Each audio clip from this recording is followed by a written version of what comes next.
si BBM di umano'y sumisinghot ng white powdery substance. Ngunit wala pa mang 24 oras, tila sa raw agad ang sinungalingan ni Benhur Abalos nang lumabas mismo sa Deepware website na authenticated o totoo ang video clip na ipinakita ng mga di umano'y naglabas ng polvoron video.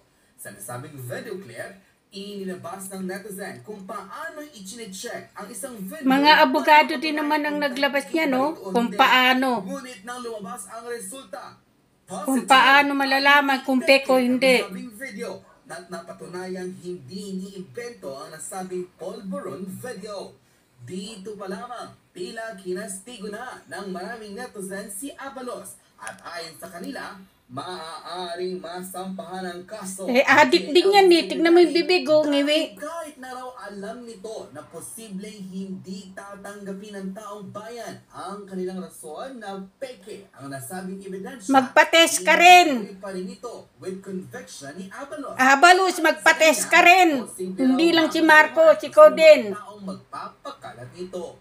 Ngunit sa hamon ni Maharlika at ng dating miyembro ng AFP, maglabasan sila ng ebidensya at papatunayan nilang nagkamali si Abalos at pinagtatanggol ang di umano'y kapwa raw nito sumisinghot.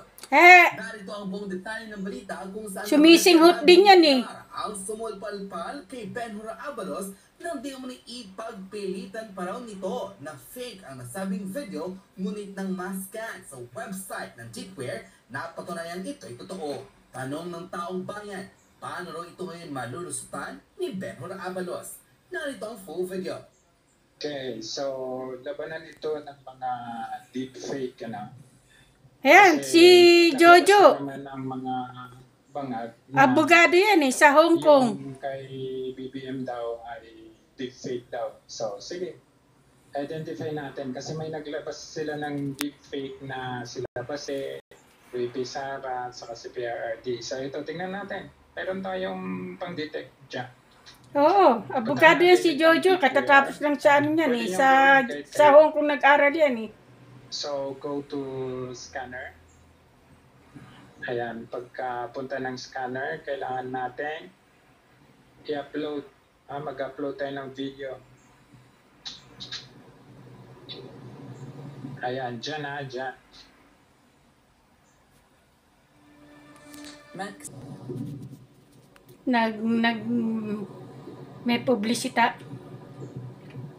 Ayan, so unang detect muna natin yung kay BBM. Tignan natin kung ayan, kita nyo naman, no deepfake detected. So, kaya punta tayo sa baba, sa details niya. Ayan, punta tayo sa details. Yung avatar niya, no deepfake. Yung sa Deepware niya, no deepfake detection, 29%. So, makikita nyo, wala siya, no deepfake detection sa website. Oh, original. Original so, yung ano niya, yung video. Ayan, kung i-play natin, yan po yan. So, dinidetect niya yan. Ngayon, yung ginawa nila na kay VP Sara, Mayor Baste, ayan, puntahan natin na scan new tayo, new scan. So, pagka new scan, i-upload ulit yung video.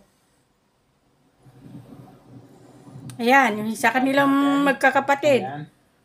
So, kung makikita ninyo, madidetect niyan. Yun, doon pa lang suspicious. Suspicious. Yan, suspicious. Oh, yan, fake. Ayan, suspicious siya. Tignan natin sa baba, sa details niya, sa details. Oh, ayan. Deepfake detected.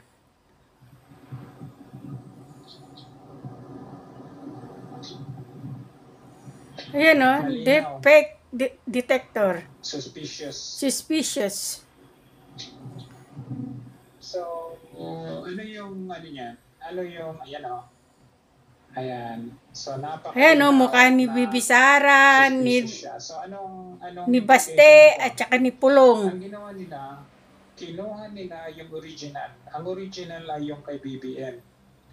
Ngayon, sa kanila ginawa ng AI yung kay BBM para palitan nila yung mukha into Rudy Duterte, Baste at saka Sara. So ito po yung deepfake. Labanan to ng totoong deepfake o hindi.